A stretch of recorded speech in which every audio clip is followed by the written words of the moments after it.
नमस्कार, आप देख रहे हैं जवाब तो देना पड़ेगा और आपके साथ में विजेंद्र सोलंकी। किस पार्टी के खाते में वर्तमान में कितने पैसे, यह अब हिसाब देना पड़ेगा। कोई पार्टी कहती है कि 8,000 करोड़ से ज्यादा है, तो कुछ के पास 800 करोड़ के आसपास का फंड, तो किसी के पास 100 से 500 करोड़ का। और ये जो बड़ा अंतर है, इसी अंतर के सवाल में छिपा हुआ है वो इलेक्टोरल बॉन्ड जिसमें चंदा देने वाले की पहचान छुपी है। सुप्रीम कोर्ट ने आज फैसला दिया और कहा कि इलेक्टोरल बॉन्ड किसने दिया, कितने का दिया, कब दिया, किस पार्टी को दिया और कितनी बार दिया, इसकी जानकारी हासिल करना जनता का अधिकार है और जानकारी को छुपाना सूचना के अधिकार का उल्लंघन है।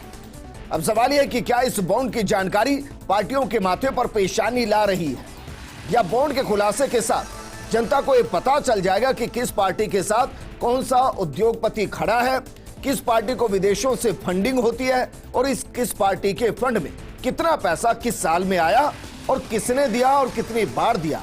उसके बाद उस व्यक्ति को क्या कोई फायदा पार्टी की तरफ से, पार्टी से जुड़ी सरकार की तरफ से पहुंचाया गया या नहीं पहुंचाया गया। आज बात इसी मुद्दे पर कि सुप्रीम कोर्ट के इस फैसले के बाद क्या राजनीतिक फंड में नैतिकता को सुनिश्चित किया जाना मुमकिन होगा या नहीं, और क्या इसमें पहचान के खुलासे की बाध्यता के साथ एक बार फिर से काले धन में इजाफा होगा।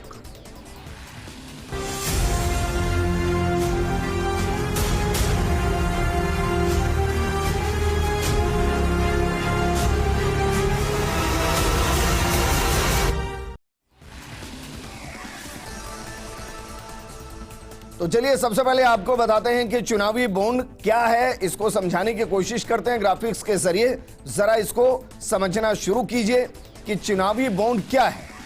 ग्राफिकली आपको समझाते हैं। ये एक तरह का प्रोमिसरी नोट होता है जिसे बैंक नोट भी कहते हैं। आपको स्टेट बैंक ऑफ इंडिया की चुनी हुई ब्रांच से आसानी से मिल जाएगा। कोई भी भारतीय इसे खरीद सकता है, इसको लेकर कोई कंफ्यूजन नहीं है। बैंक को केवाईसी डिटेल देकर 1,000 से 1 करोड़ तक के बॉन्ड खरीदे जा सकते हैं। बॉन्ड खरीदने वाले की पहचान गुप्त रखी जाती है और यहीं से विवाद शुरू होता है।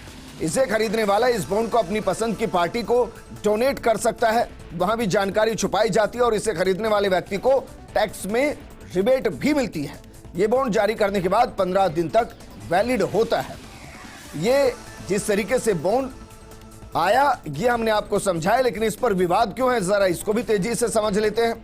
2017 में अरुण जेटली ने चुनाव या कहीं कि इलेक्टोरल बॉन्ड स्कीम को पेश किया था। जेटली ने दावा किया था कि इससे पार्टियों को मिलने वाली फंडिंग, चुनावी व्यवस्था में पारदर्शिता आएगी, इसमें ब्लैक मनी पर अंकुश लगेगा। दूसरी तरफ इसका विरोध करने वालों का कहना है कि इलेक्टोरल बॉन्ड खरीदने वालों की पहचान जाहिर नहीं की जाती और इससे चुनाव में काले धन के इस्तेमाल का जरिया बन सकता है। कुछ लोगों का आरोप है कि इस स्कीम को बड़े कॉर्पोरेट घरानों को ध्यान में रखकर लाया गया। इसे घराने बिना पहचान उजागर किए जितनी मर्जी उतना चंदा राजनीतिक पार्टियों को दे सकते हैं, कहीं की अपनी पसंद की पार्टी को दे सकते हैं बिना ये पता हुए दूसरी पार्टी के नेता को कि भला उद्योगपति ने इतना पैसा इस पार्टी को दे दिया है। लेकिन जो आज सुप्रीम कोर्ट ने फैसला दिया उसको समझिए। फैसले के 6 बड़े बिंदु क्या है। पहला बिंदु है एसबीआई राजनीतिक दलों का ब्यौरा दे जिन्होंने 2019 से अब तक इलेक्टोरल बॉन्ड के जरिए चंदा हासिल किया है। दूसरा है एसबीआई राजनीतिक दल की तरफ से कैश किए गए हर इलेक्टोरल बॉन्ड की डिटेल दे, कैश करने की तारीख का भी ब्यौरा दे। तीसरा है एसबीआई सारी जानकारी 6 मार्च 2024 तक इलेक्शन कमीशन को दे और इलेक्शन कमीशन 13 मार्च तक अपनी ऑफिशियल वेबसाइट पर इसे पब्लिश करे, पब्लिक आराम से देख सके। राजनीतिक चंदे की गोपनीयता के पीछे ब्लैक मनी का नकेल कसने का जो तर्क दिया गया उसको स्वीकार नहीं किया गया। कहा यह गया कि दरअसल यह सूचना के अधिकार का उल्लंघन है। पांचवा बड़ा पॉइंट यह कि कंपनी एक्ट में संशोधन मनमाना और असंवैधानिक करार दिया गया। इसके जरिए कंपनियों की तरफ से राजनीतिक दलों को असीमित फंडिंग का रास्ता खुला है। और जो छठा पॉइंट है वो ये कि निजता के मौलिक अधिकार में नागरिकों के राजनीतिक जुड़ाव को भी गोपनीय रखना इसमें शामिल किया गया है। तो दरअसल ये वो पॉइंट है जिनको लेकर विवाद शुरू हुआ है और सुप्रीम कोर्ट ने एक बेहतरीन फैसला सुनाया है। इस मुद्दे पर बात करने के लिए बेहद खास पैनल हमारे साथ मौजूद हैं, उनसे आपको इंट्रोड्यूस करा देते हैं। हमारे साथ स्टूडियो में मौजूद हैं वरिष्ठ अधिवक्ता एक ही जैन साहब हमारे साथ हैं, कांग्रेस प्रवक्ता भरत मेघवाल हमारे साथ हैं, और साथ में हमारे हैं राजनीतिक विश्लेषक एकलव्य सिंह जी और रिटायर्ड जस्टिस पानाचंद जैन साहब भी हमारे साथ हैं। पानाचंद जैन साहब, शुरुआत आपके साथ करना चाहेंगे। सर जरा बताइए, आपको लग रहा है कि लोकतांत्रिक व्यवस्था में एक रिवॉल्यूशनरी फैसला यह है कि राजनीतिक पार्टियां छुपा नहीं सकती कि छुपाकर कितना लिया गया है, किससे लिया गया है, और देने वाला भी छुप नहीं सकता।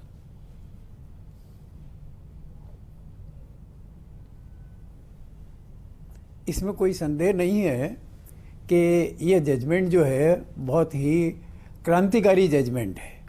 राइट टू इन्फॉर्मेशन का जो कानून है उसके तहत इस स्कीम को जो है रिवर्स किया गया है, वायलेटिव माना है। संविधान के तहत इनकम टैक्स के जो प्रोविजंस हैं उनको गलत बतलाया है, और इसी प्रकार से जो है रिप्रेजेंटेशन ऑफ पीपल एक्ट के तहत जो संशोधन किया था उसे भी क्वैश किया गया है जी। प्रश्न इतना ही है कि क्या मतदाता को जानकारी उपलब्ध कराना आवश्यक है? क्या मतदाता का ये अधिकार है कि वो हर मत जिस पार्टी को दे रहा है वो किससे फाइनेंशियल असिस्टेंट ले रहा है, किस प्रकार की पार्टी है, ये जानने का मतदाता को अधिकार है। तो ये मैं कहूँगा कि ये 5 जजेस का जजमेंट जो है एक तरह से जो है ये देखा जाए तो ये 5 जजों का एक मत से दिया गया जजमेंट है। हाँ, एक जस्टिस खन्ना ने इसमें जो है थोड़ा सा उसमें जो है उनका निष्कर्ष तो एक है, लेकिन उसमें थोड़ा सा उन्होंने जो है एक अपना और इस संबंध में जो है अभिमत प्रकट किया है। प्रश्न इतना ही है कि क्या राइट ऑफ इंफॉर्मेशन के तहत एक मतदाता को ये अधिकार प्राप्त है कि वह पॉलिटिकल पार्टीज के संबंध में ये जानकारी प्राप्त करे कि उसे ये धन प्राप्त हुआ है वो किस प्रॉपर्टी से प्राप्त हुआ, किस व्यक्ति से प्राप्त, किस उससे प्राप्त हुआ है। जानने की इसलिए आवश्यकता है कि इस तरह से यदि कोई आदमी अगर चुनाव जीत कर आता है किसी पॉलिटिकल लेवल पे, तो ये समझा जा सकता है, ये निष्कर्ष निकाला जा सकता है कि उस पार्टी का कोई संबंध, उस व्यक्ति का कोई संबंध जिसे क्विड प्रो को कहते हैं वो उससे हो सकता है, और वह कानून बनाने में जो है इस संबंध में इन्फ्लुएंस डाल सकता है। ठीक है, इसलिए पानाचंद जैन साहब, मोटे शब्दों में मैं ये कहूं कि भाई फला उद्योगपति ने फला पार्टी को मानो कि 500 करोड़ दे दिए लोकसभा चुनाव के लिए, और लोकसभा चुनाव वो फला पार्टी जीत गई, और उसके बाद उस उद्योगपति की जो इनकम है वो अगले 3 साल 4 साल में 20 गुना 50 गुना बढ़ गई, जो इससे पहले नहीं हुई। तो उस कनेक्शन को समझा जा सकता है कि ये क्यों हुई। आप ये कह रहे हैं? बिल्कुल, जी जी जी, सही बात है ये। ठीक है, एक जैन साहब, क्योंकि क्या वाकई में एक जैन साहब, क्योंकि पार्टी की जवाबदेही क्या वाकई में जनता के लिए है? क्योंकि जनता पार्टी के प्रत्याशियों को जरूर चुनती है, लेकिन जवाबदेही शुरू होती है संवैधानिक पद के साथ। जब वो संवैधानिक पद के तौर पे सरकार का काम करें, या सरकार शब्द जिनके साथ जुड़ता है, पार्टी के साथ सरकार शब्द नहीं जुड़ता, क्या उन पर यह बाध्यता होनी चाहिए?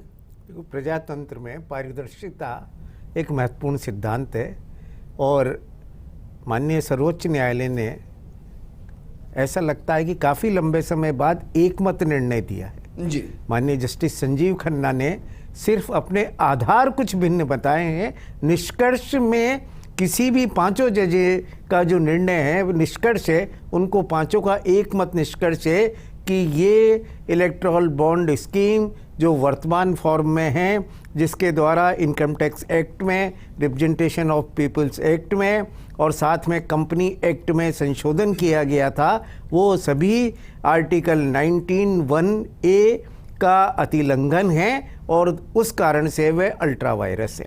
कारण इसमें उन्होंने भिन्न भिन्न दिए हैं। उसमें साफ कहा है कि जो right of freedom of expressions हैं उसको इतना ज़्यादा कर्टेल नहीं किया जा सकता, क्योंकि राइट टू नो भी उसी का एक पार्ट है फ्रीडम ऑफ एक्सप्रेशन का। उसको इतना कर्टेल नहीं किया जा सकता कि गोपनीयता के नाम पर या काले धन को रोकने के नाम पर। उन्हें काले धन को रोकना अपने आप में आर्टिकल 19 कर में कोई आधार नहीं है। जो रेस्ट्रिक्शन आर्टिकल 19 के अंदर फ्रीडम ऑफ एक्सप्रेशन पर लगाए जा सकते हैं, उस पर ये कोई आधार नहीं है। और उनका अगर काला धन रोकना है तो इसके और दूसरे रास्ते भी अवेलेबल हैं, पर इसके लिए आपको, क्योंकि जो जैसा कि माननीय पानाचंद जी जैन साहब ने कहा कि क्विड प्रो को, कि पता तो रहे कि कल से अगर कोई एक कानून बनाया जाता है जो किसी एक इंडस्ट्रीज को फायदा देने वाला होता है संवैधानिक, तो उस परिस्थिति में ये पता तो रहे कि ये इसका कारण क्या है। आज भी संसद में ये नियम है कि यदि किसी सांसद का किसी कंपनी से कोई व्यक्तिगत रिलेशन से या उस कंपनी से किसी प्रकार का संबंध है, तो वो ऐसे प्रश्न नहीं पूछ सकता जो उस कंपनी को लाभ देने वाले हों। और कुछ सांसदों ने जब ऐसा पूछा, हेमा मालिनी ने एक बार ये गलती की थी कि एक ऐसे उत्पाद के बारे में प्रश्न पूछ लिया था जिसका उन्होंने खुद ने विज्ञापन किया, तो इसको सदन की अवमानना माना गया। तो ऐसी परिस्थिति में ये तो इनहेरेंट है कि पॉलिटिकल पार्टीज पब्लिक की मनी, कि जो कंपनीज की मनी है वो भी एक इनकम टैक्स एक्ट या उससे रेगुलेट होती हैं, वो कहाँ जा रही हैं उसको आप इतना सीक्रेट कैसे रख सकते हो कि किसी को पता ही नहीं हो कि वहाँ कहाँ जा रहे हैं, क्यों जा रहे हैं और उसका परिणाम क्या होगा। तो ऐसी परिस्थिति में ये ट्रांसपेरेंसी के हिसाब से दिया हुआ एक सही निर्णय है, बल्कि एक सही कहा कि जो जब कानून जो बनाया गया वो क्लियर कट आर्टिकल 19 का उल्लंघन था, और उस वजह से अल्ट्रा वायरस से पूर्व में भी कई कानून 17 से 24 तक पहुंच गए हम सर ये तय करने में कि ये उल्लंघन था। और इस बीच में मैं कमेंट नहीं कर रहा, लेकिन कई पार्टियों के जो कोष है उसमें कई 100 गुना की बढ़ोतरी हुई है। ये देखिए, ये एक राजनीतिक बात है, पर कानूनी बात में कि जो मुकदमा चलता है सुप्रीम कोर्ट में, सुप्रीम कोर्ट ने कई पुराने आपको निर्णय मिलेंगे 10 से 15 साल बाद उसको कानून को अल्ट्रा वायरस डिक्लेयर किया है जी। कई बार ऐसी स्थिति आती है, पर क्योंकि कोर्ट कानून बनाती नहीं है, कोर्ट लॉ को इंटरप्रेट करती है और ये देखती है कि वो संविधान के, क्योंकि कोई भी कानून यदि संविधान के विपरीत है तो उसे अवैध और शून्य घोषित करने की क्षेत्राधिकारिता सर्वोच्च न्यायालय के, और उसका प्रयोग कर कर उन्होंने ये कहा इसका राजनीतिक आउटकम है, वो एक अलग इशू है जो पॉलिटिकल पार्टीज और पब्लिक तय करेगी। आपको लग रहा है कि पार्टियों की परेशानी बढ़ गई है? देखिए विजेंद्र जी, इसमें तो किसी का भी मेरे ख्याल से अलग मत नहीं होगा कि कोई भी ऐसा निर्णय जब होता है जिससे कि सिस्टम में और ट्रांसपेरेंसी आएगी, एक और एफिशिएंट सिस्टम बनेगा, उससे मुझे नहीं लगता कि किसी को भी तकलीफ होगी। इनफैक्ट ये एक सराहनीय ही बात होती है। परंतु हमें कई बार क्या है कि चीज़ों को हमेशा दूसरे पर्सपेक्टिव से भी इवैल्यूएट करना चाहिए। तो जैसे कि अभी हम बात कर रहे थे क्विड प्रो को की, क्विड प्रो के बारे में ये बात हो रही थी कि कोई बिजनेस हाउस को फ़ायदा पहुंचाने के लिए कोई लॉ तो नहीं बनाई गई। अब गवर्नमेंट में क्या है कि एक ऐसा सिस्टम है कि जब कोई लॉ बनाई जाती है, कोई पॉलिसी बनाई जाती है, कोई टेंडर बनाई जाती है, तो उसका अपना एक ट्रांसपेरेंट सिस्टम होता है, और अगर उसमें कुछ गड़बड़ हुई है तो अगेन उसको लॉफुली एग्जामिन कर सकती है कोर्ट। बट इसका अब आप देखिए कि बड़े चाहे ऑनरेबल जजेस हों, लॉ के एक्सपर्ट्स हों, बड़े बड़े लॉयर्स को मैंने सुना है, एक जुडिशरी में एक बात हमेशा कही जाती है कि भले ही 10 गुनहगार छूट जाएं, लेकिन एक जो बेगुनाह जो है उसको, उसकी मतलब जैसे आपने कहा, उसको बिना बात के सज़ा नहीं मिलनी चाहिए।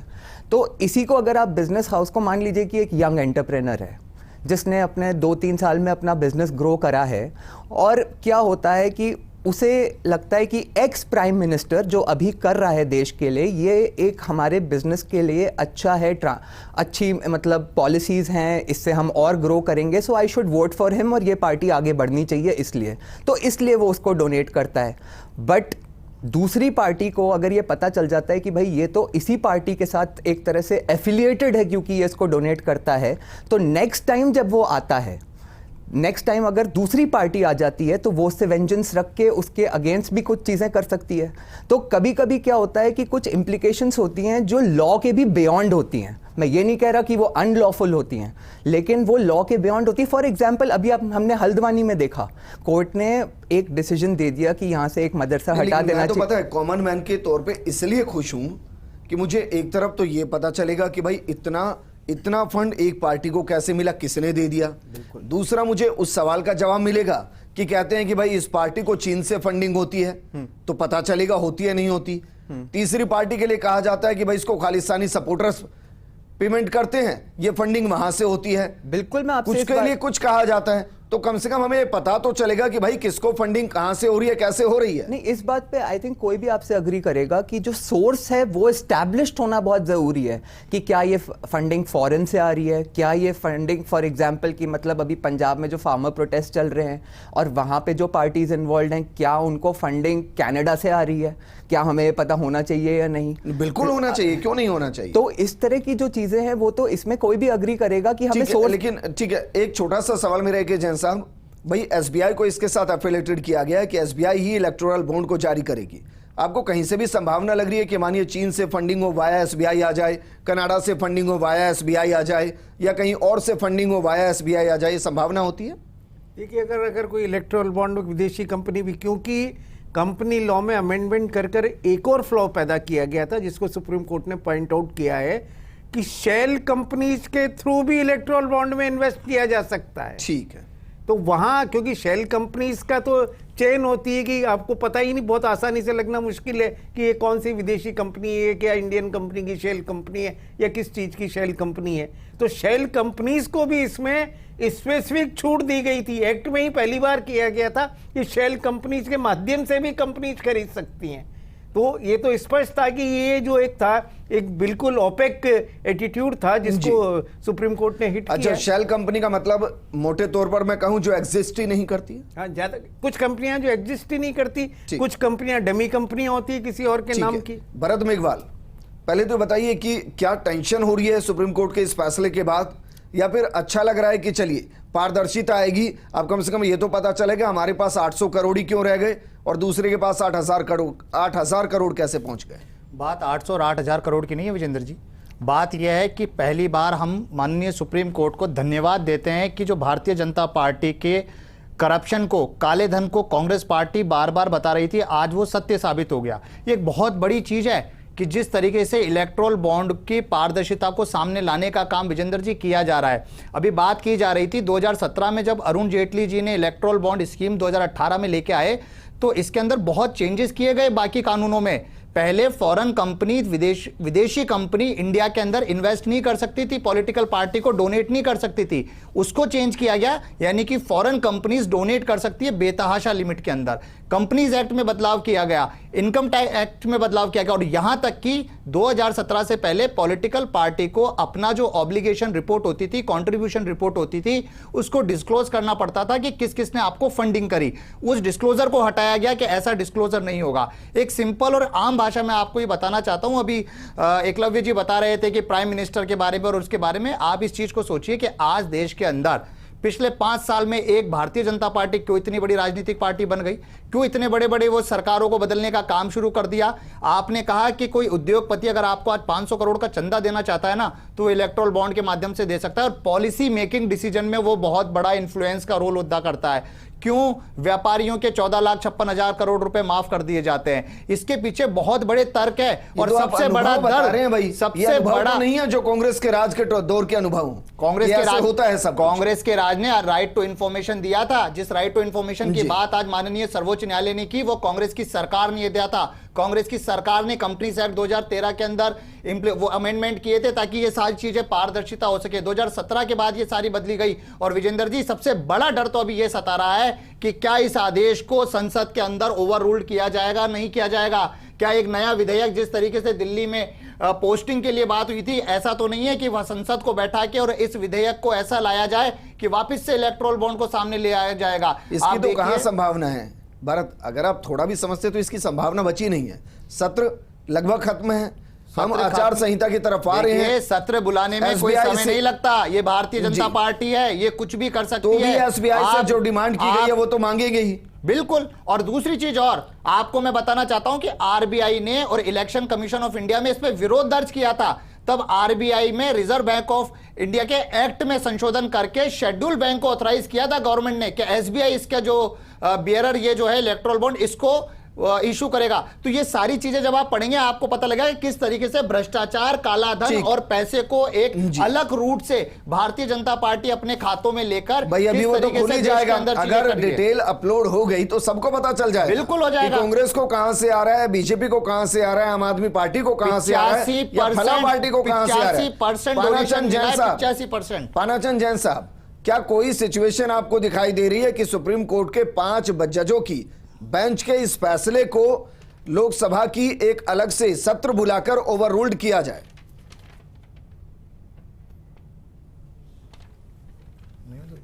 नहीं, देखिएगा, पहली बात तो यह है कि लोकसभा को सुप्रीम कोर्ट के जजमेंट को रिवर्स करने का कोई अधिकार नहीं है। ऐसा कानून नहीं बनाया जा सकता कि सुप्रीम कोर्ट जो है, सुप्रीम कोर्ट के जजमेंट को पार्लियामेंट जो है रिवर्स करे थी। इसको देखने की बात है, ये सोचने की बात है। अगर हम इस तरह का मानते हैं तो ये मानेंगे कि फिर पार्लियामेंट जो है सुप्रीम कोर्ट से भी सुप्रीम कोर्ट है। जी। लेकिन कुछ सीमाएं हैं जिस सीमाओं में जो है एक कानून बनाया जा सकता है। लेकिन 5 जजेस का ये निर्णय है, ये एक मत सर्वमत का सिद्धांत से दिया गया है और बहुत ही अच्छे ढंग से लिखा गया है, बड़ा क्रिटिकली एग्जामिन किया है इनकम टैक्स के प्रावधानों को, राइट टू इंफॉर्मेशन को, बैंकिंग सिस्टम को, और इनको सबको देखते हुए किया गया है। पानाचंद जी, मैं और दरअसल अभी तो वही इलेक्शन समझना को चाह रहा हूं कि भाई देश को इसमें कंफ्यूज होने की जरूरत नहीं है ना। 13 मार्च को वो पढ़ सकते हैं कि किस पार्टी को कहां से कितना फंड मिला, इसमें कोई संशय नहीं, कोई किंतु परंतु नहीं। या एसबीआई टाइम मांग सकता है कि भाई हमें 1 सप्ताह का टाइम और दे दीजिए, 2 सप्ताह का टाइम और दे दीजिए।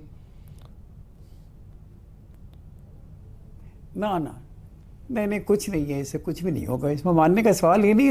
वे तो सारे डॉक्यूमेंट आजकल तो कंप्यूटराइज्ड है, सारा का सारा है, डिजिटल सिस्टम है।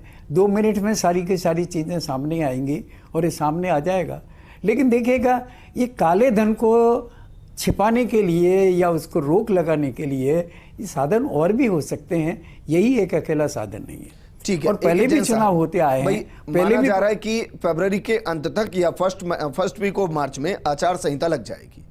इस पूरे इस डिसीजन के अंदर आचार संहिता कहीं अड़ती है? देखिए, सर्वोच्च न्यायालय के निर्णय या कोर्ट के किसी भी आदेश के मामले में कोई आचार संहिता आड़े नहीं आती। ठीक है। तो ऐसी परिस्थिति में इसके इम्प्लीमेंटेशन को इस आधार पर नहीं रोका जा सकता कि आचार संहिता लागू हो गई है, क्योंकि ये कोई पॉलिसी डिसीजन नहीं है, ये कोई ऐसा कोई पब्लिक ओरिएंटेड काम करने जैसे निर्देश नहीं कि जिससे किसी एक राजनीतिक दल को विशेष को फायदा होता हो। ये एक संवैधानिक निर्णय है जिसमें एक कानून को अवैध बताया गया है, इसलिए कि वो जो फंडामेंटल राइट्स है उनके वायलेशन में कानून बनाया गया है। और ये संविधान का ये स्पष्ट अंकन है कि फंडामेंटल राइट्स का वायलेशन करने वाला कोई भी कानून अवैध व शून्य है। और वही शक्तियों का, और ये शक्तियां सुप्रीम कोर्ट को है, उन्हीं शक्तियों का प्रयोग उन्होंने किया है। एकलव्य सिंह जी, आपको लग रहा है अब की बार इलेक्टोरल बॉन्ड पर आर पार इस लोकसभा इलेक्शन में अब ये होगा? देखिए, मैं समझता हूँ विजेंद्र जी की एक चीज़ बड़ी इंपॉर्टेंट है कि इस मुद्दे पर बात अवश्य होगी, किस पार्टी के कितने % फंड्स डोनेशन से आए हैं। और इसके अलावा एक और भी बात है जो अभी हम बात कर रहे थे, इसमें आप देखें, आप पाएंगे कि जब सुप्रीम कोर्ट, माननीय सुप्रीम कोर्ट जब कोई डिसीजन दे देती है तो सुप्रीम कोर्ट उस पर्टिकुलर लॉ पर डिसीजन देती है।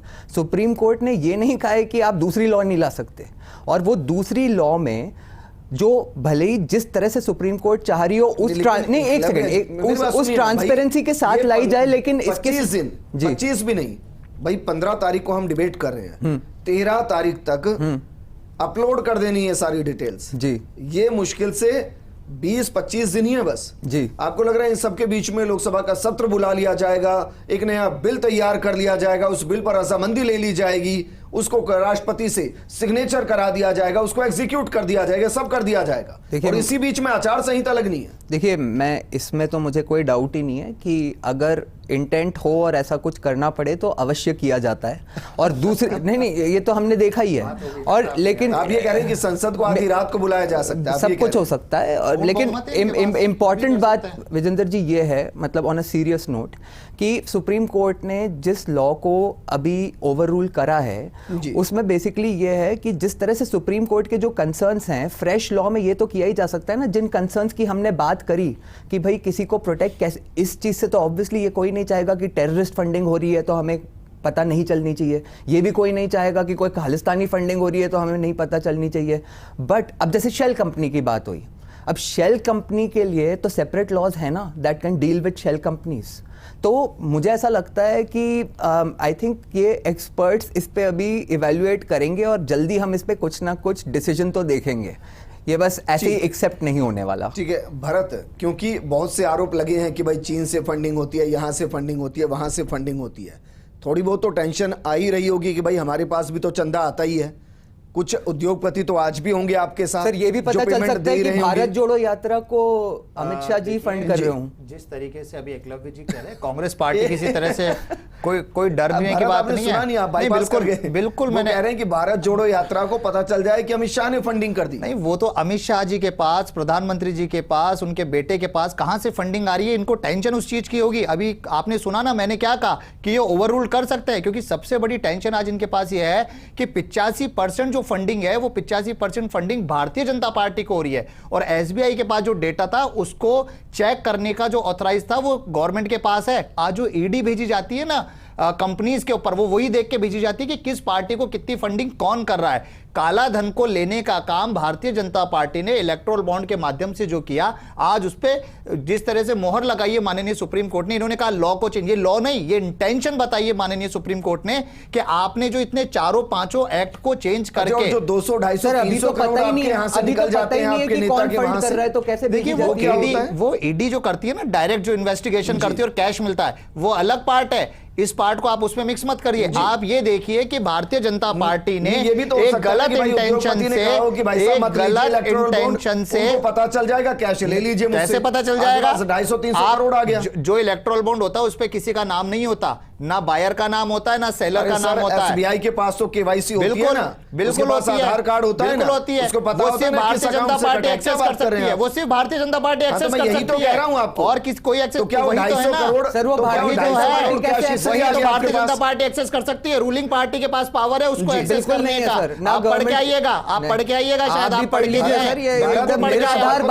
मैं बिल्कुल पढ़ के आया हूं, हवा में बात नहीं करता मैं। तो क्या कांग्रेस समर्थित उद्योगपतियों के अंदर वही डर था कि 250-300 करोड़ कहीं पार हो गया कि माननीय सुप्रीम कोर्ट ने इतना बड़ा जजमेंट दिया, उसमें कांग्रेस उठ के कहां आ रही है? माननीय सुप्रीम कोर्ट ने, अपेक्स कोर्ट ने यह बात कही है कि भारतीय जनता पार्टी का इंटेंशन इतना बुरा था कि उसने फेमा एक्ट को और आरबीआई एक्ट को, कंपनीज एक्ट को, इनकम टैक्स एक्ट को, ईसीआई को, election commission of India, reserve bank of India ने उस समय आपत्ति दर्ज करी थी कि ये चीज मत लाइए, इससे ट्रांसपेरेंसी नहीं होगी, इससे ब्लैक मनी ज्यादा आएगी, इससे जो उद्योगपति है उनका इंटरफेरेंस बढ़ेगा भारत की पॉलिसी मेकिंग में। आज किसान जो आंदोलन कर रहे हैं, क्यों कर रहे हैं? क्योंकि जो पॉलिसीज बनाई जा रही है वो बनाई उन उद्योगपतियों के लिए जा रही है। आज फॉरेन से जो आप बात ये बातें ना करें तो ज्यादा अच्छा है, क्योंकि मैं इस पर डिबेट कर चुका। और अपना ना एक काम कीजिएगा, सुनिए भरत, जाकर अपना ही 2019 का घोषणा पत्र पढ़ के आ जाइएगा कि जो कानून थे ना वो आपके ही उसके अंदर थे घोषणा पत्र में। और जो आप कह रहे हैं ना राहुल गांधी घूम घूम कर एमएसपी का कानून लेकर आएंगे, आपकी सरकारें रही है लंबी, ऐसा नहीं है स्वामीनाथन आयोग की रिपोर्ट अचानक आ गई है, करते ना एग्जीक्यूट उसको। शुक्रिया हमारे साथ जुड़ने के लिए, बड़ा शुक्रिया पानाचंद जैन साहब, आपका बहुत शुक्रिया, एक जैन साहब और एकलव्य जी आपका भी शुक्रिया। बतौर भारतीय नागरिक मैं इसलिए खुश हूं कि जो राजनीतिक पार्टियां एक दूसरे पर आरोप लगाते हैं कि फला उद्योगपति ने इस पार्टी को सपोर्ट किया है, चीन से इस पार्टी को पैसा आया है, कनाडा से इस पार्टी को पैसा आया है, जो किसान आंदोलन है उसमें इस पार्टी के माध्यम से पैसा आया है। जब ये खुलासे होंगे ना तो पूरी तस्वीर आपके सामने आएगी। आप भी उसको अपलोड कीजिएगा और उसको पढ़िएगा कि किस पार्टी को कितना फंड किस साल में किस पार्टी के लिए किस उद्योगपति ने या किस विदेशी कंपनी में किसके थ्रू आया है, आपको पता चल जाएगा कि इस पार्टी की रीति क्या है, नीति क्या है और देश को लेकर नजरिया क्या है। नमस्कार।